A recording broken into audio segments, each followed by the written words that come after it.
My name is Dr. Rebecca Senior, and I am a Henry Moore Foundation postdoctoral fellow at the University of Nottingham. I'm really pleased to be part of the Monuments research season at the Henry Moore Institute, and also to introduce Commemorative Space, an edited collection of artists' editions which reflect on the theme of monumentality. The publication is digital and available on Corridor 8's website via the link below this presentation. Before I start, I want to thank the Henry Moore Foundation and the Centre for Research in Visual Culture at the University of Nottingham for their support, along with Corridor 8, the publication designer, Ashleigh Armitage, and the artists, Emii Alrai, Simeon Barclay, Samra Mayanja, Jill McKnight and James Thompson. So I thought the best way to kind of introduce the project would be to read the preface that appears in Commemorative Space. And kind of while doing so, I will show some slides that include extracts from the publication. And after that, the artists will present their own individual reflections on their submissions. So in 2020, Leeds City Council was one of over 100 local authorities to announce a citywide review of its statues and monuments. This energetic inquiry into the UK's commemorative landscape was a response to the protests and direct action that had resulted in the removal, destruction, and reinterpretation of historical monuments to imperialists and white supremacists across the world. The Leeds Review aimed to interrogate and understand how communities engage with physical representations of people in the public realm. This renewed critical engagement with monuments as sites of culture making emphasised their power as reflections of often biased and racist attitudes and ideologies, the legacies of which persist today. Monumentality, as both a concept and a quality, is formed according to personal vantage, social and geographical place, and historical moment. The idea of what constitutes a monument has never been fixed. What is clear is that the perception of the monument as a permanent and immovable object is over. The material hierarchy of traditional monument construction, so materials such as bronze and granite and stone, has been interrupted by ephemeral creative interventions, including graffiti, placards, and posters. Commemorative Space was formed against the backdrop of the Leeds 2020 review and a desire to share the myriad ways that contemporary artists in the city engage with the idea of monumentality now. The artists in this publication are all currently or have been based in Leeds, and were invited to produce a 300-word response to the idea of monumentality in relation to the city. The works in Commemorative Space address complex and interwoven issues of identity fabrication, destruction, and manipulation, and speak of the significance of location, displacement, ghosts, and memory, alongside the artist's relationships with the buildings and spaces of Leeds. So this publication does not offer any clear answers as to what monumentality is, but instead aims to reveal some of the many entanglements and nuances that shape artistic approaches to monumentality in the city today.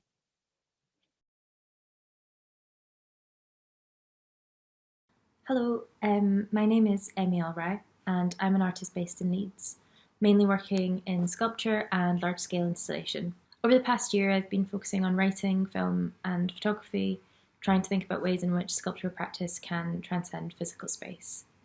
My work normally branches on two themes. One strand is questioning the Western Museum and its relationship to objects taken from the Middle East particularly, how collections are stolen and appropriated through methods of display, such as being held captive on armatures. The second strand is one which reflects on identity and situating hybridity through inherited nostalgia, imaginary geographies, and oral histories, and how this develops new traditions. A lot of my practice questions notions of value and monumentality, specifically what is considered important and monumental in the museum, and how this differs from the landscapes which objects are actually extracted from. My work kind of lingers between forgery, theatricality, and facade, often trying new material processes to change objects from being humble to being valuable, for example, using plaster and patinating it to look like ancient bronze, or cladding polystyrene with a plaster mix to resemble stone. I'm interested in weaving together the structure of museological displays and objects which are often made as a farce, and how the combination of those two in my practice can kind of create this environment of truth. For the Monumentality publication that was led by Rebecca Senior, I responded to the commission by thinking about the idea of nature as monument and how this is often bypassed to accommodate objects which are fabricated, built, and exalted by humans. At the time of writing the text, I was undertaking a residency in Marseille at Triangle, and I was researching the notions of value relating to our landscape, specifically the plants which grow in spaces of Western defined monuments such as ruins or places of like historical merit. I was thinking quite a lot about the sensibility and resilience of plants and their form in the landscapes which monuments, here meaning objects of archaeological value and treasure, and how plants themselves are more fluid and constant reminders of history over the static object. Plants, which are so cute and lovely, have had the resilience to regrow and replenish, almost becoming hosts to human-made architecture, and often are the same plants which have existed in those locations throughout history, so being used tangibly by the people of the past. I became really interested in the breaking down of the physical human-made monument and considering ways in which plant material, which is also so far removed from the stasis that we see these monuments of architecture and statues, could reintegrate its position in our environment as being monumental. These ideas were influenced by Omar Harmanassa, who writes extensively about memory and the archaeology of landscape. In a book he edited called Towards an Archaeology of Place, he talks about landscape being a disciple of memory, capable of storing and layering experiences of past ritual, bodily performance, and commemoration. He also talks about objects as fossilized and being part of a canonical history, which in relation to the theme of monumentality that was posed by Rebecca, seemed to really strike a chord in terms of how we continuously force the pedestalization of objects such as monuments. During my residency in Marseille, at the time of the commission, I was experimenting with trying to make sculpture without specifically making 3D sculptural objects, leading me to an experimentation with works on paper. I was experimenting with a soap called Savon de Marseille, which is made purely from saponified olive oil. And I started drawing with the soap and added pigment also within that mix on paper.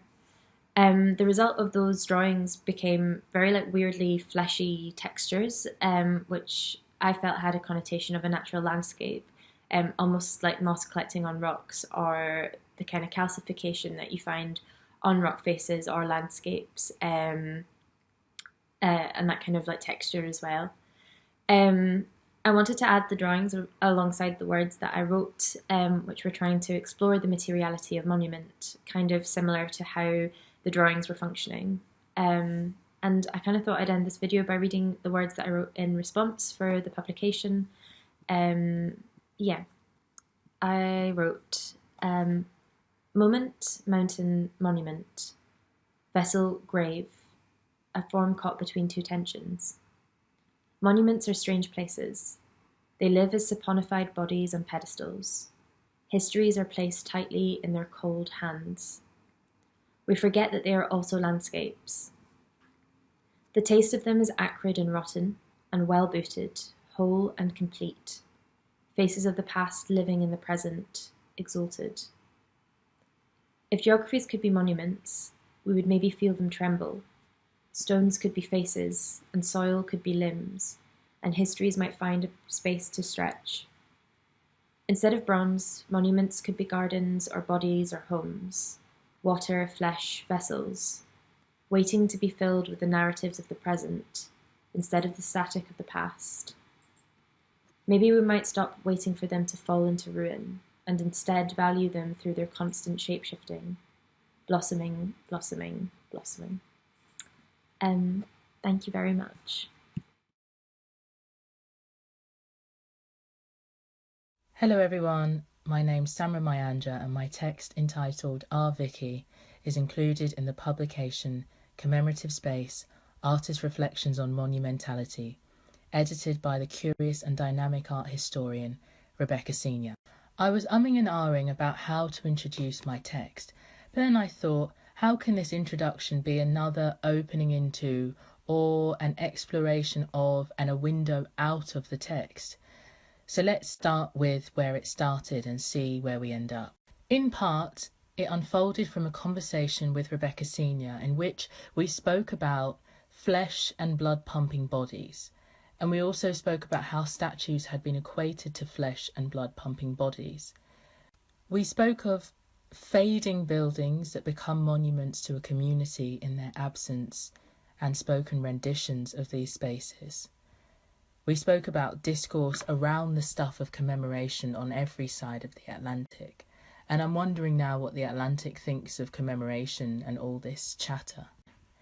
In the summer of 2020, Leeds City Council had published a public survey with the intention of reviewing statues in Leeds through community dialogue. In January 2021, when I came to write my text, I knew that I wanted to write a response to the survey. But it had vanished.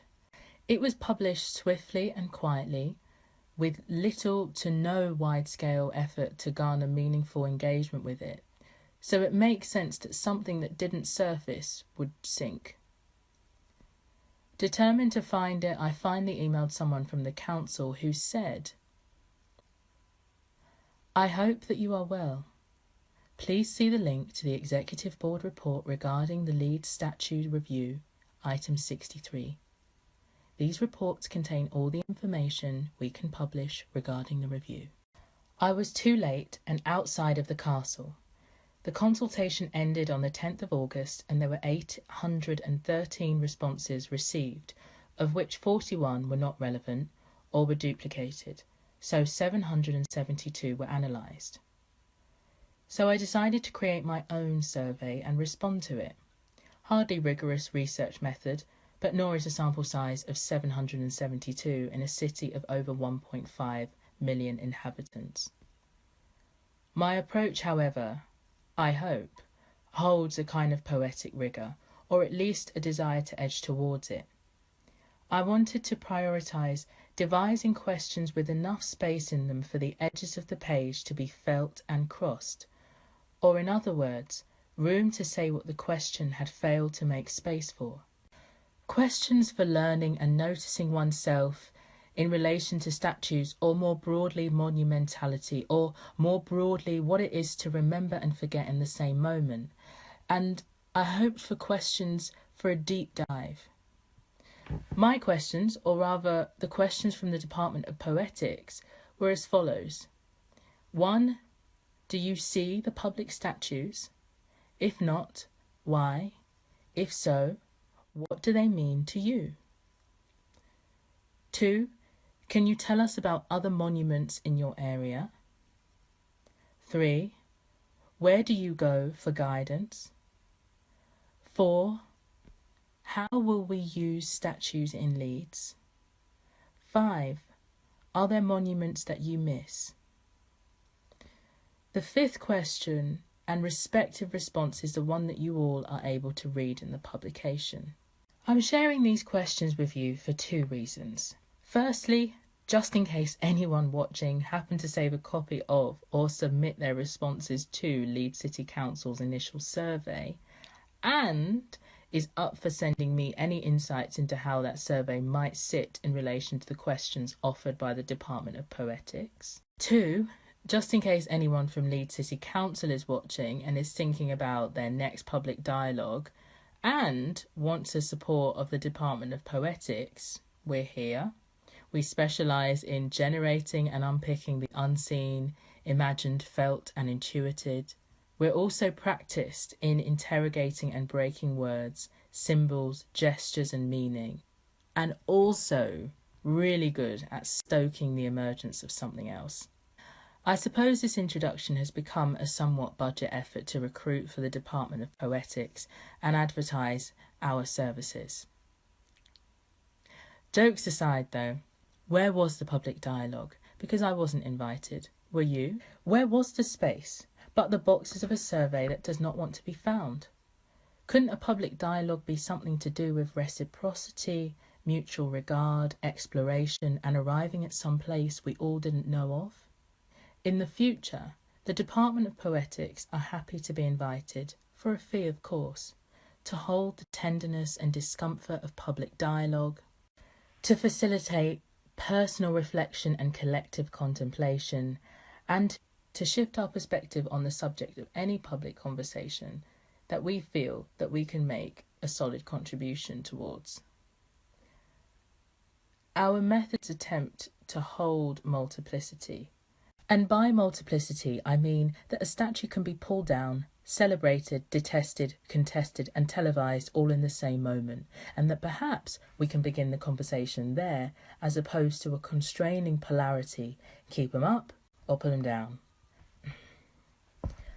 Our methods invite people to observe where contradiction lands in the body, noticing it as it gets stuck or moves through you, as in locating those sensations of a tight throat when someone says, pull 'em down, or a clenched jaw when another says, keep 'em up, and recognising that there are sensations and responses in and beyond what I've outlined here, all of which are multiplicitous to the nth degree.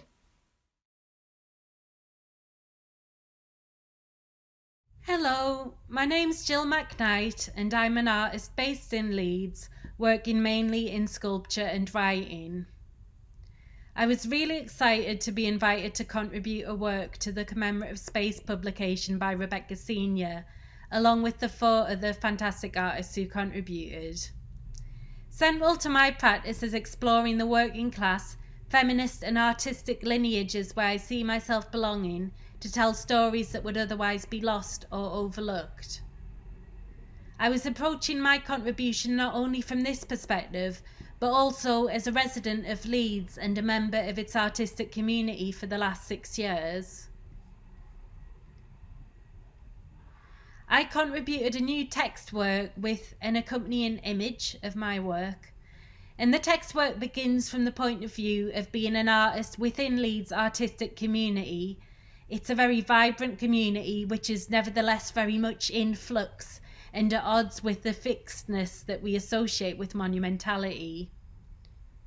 Lots of artists and artist studios and even works within Leeds have come and gone or been lost over the years that the monuments have stood in the city. I was interested in the fact that generally the monuments were made by sculptors living and working in London and represented figures like Robert Peel and Queen Victoria, who weren't a part of Leeds' community but still exerted a power over it, represented by the monuments. I was also really interested in the fact that monuments are in the public realm and will be seen by an incredibly wide audience, some of which might not usually visit art galleries.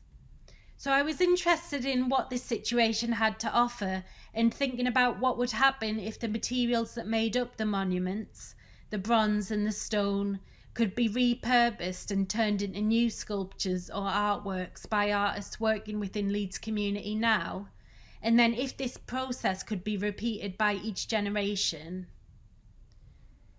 It can often be really hard for artists to have their work collected and preserved in the long term.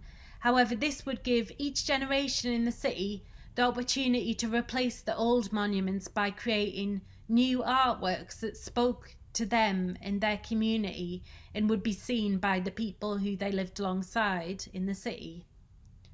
I thought that this could create a healing and reflective space. So in this sense, my text is a kind of proposal or offering that might be realised or could be realised in the future. Alongside my text, I included a photo of a maquette for a sculpture called The Artist, which was a work I made when I was an associate artist for Yorkshire Sculpture International in 2019 and featured in the exhibition All His Ghosts Must Do My Bidding at Wising Arts Centre. The sculpture is an abstract representation of the arms of an artist that hold different tools and materials that an artist might use, such as a saw, resin, polyurethane foam, a bucket, cloth. And the sculpture is meant to give a sense of the many different types of labour and skills that go into art making. But it's an anonymous figure. It's speaking of a generalised figure of the artist, which in theory could be anyone who makes or creates something.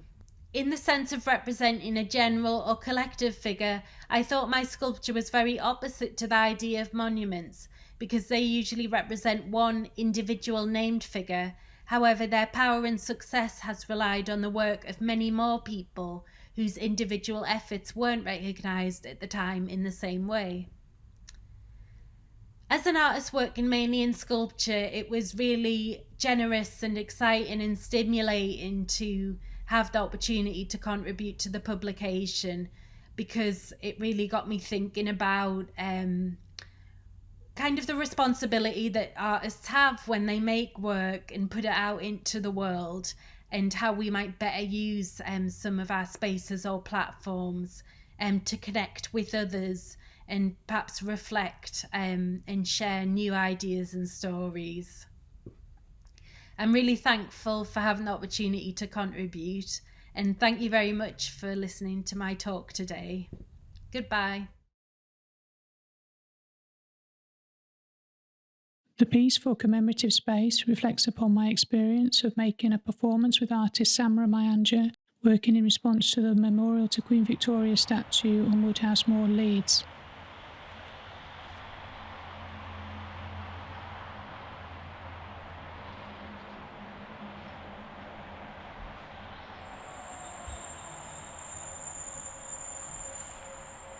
The performance involved the process of using pre-prepared slabs of clay to take press moulds of sections of the statue as far as we could reach. The performance was the second in a series of 4 using the same recording process in response to each of the relocated statues on Woodhouse Moor, including Queen Victoria, Henry Roland Marsden, the Duke of Wellington and Sir Robert Peel.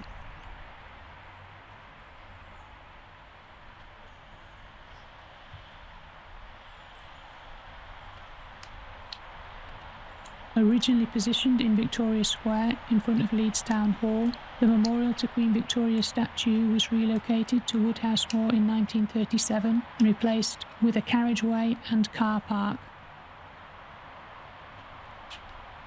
The 30-foot tall statue includes the seated figure of Victoria, cast in bronze and set on a Portland stone base. At one side, the bronze figure of peace, and to the other, an empty recess where the missing figure of industry sat.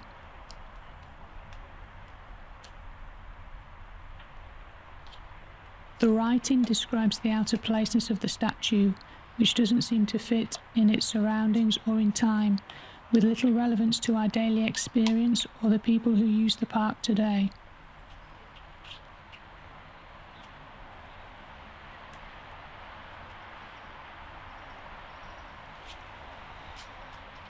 The gradually sharpening point of the statue as it ascends seems to pierce the ground like the tip of an iceberg from some hidden city that exists on a plain below, disguising an uncomfortable past.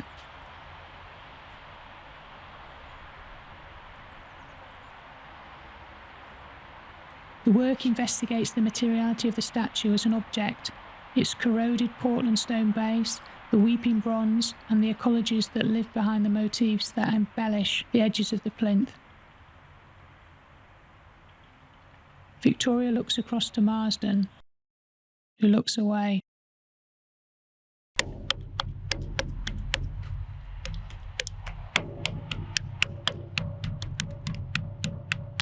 Working so physically with or pushing against the statue through the clay moulding process attempted to disrupt the usual formal distance between us as park users and the statue looking on.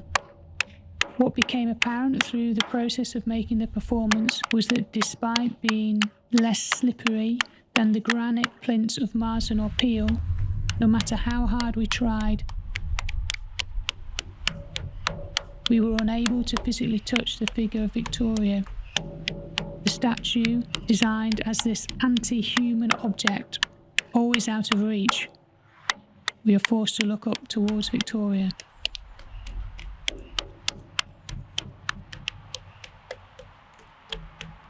The clay moulds taken were the edges, corners, intersections between ground and base of plinth. Markers that signify the statue's dimensions in space, with the only figurative detail recorded, the big toe of peace, just within reach.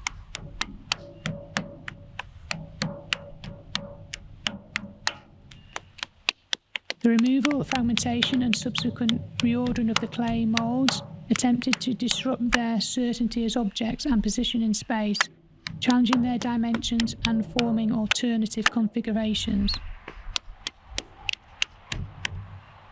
The clay press moulds recorded were destroyed in a final performance on the front steps of Leeds Town Hall.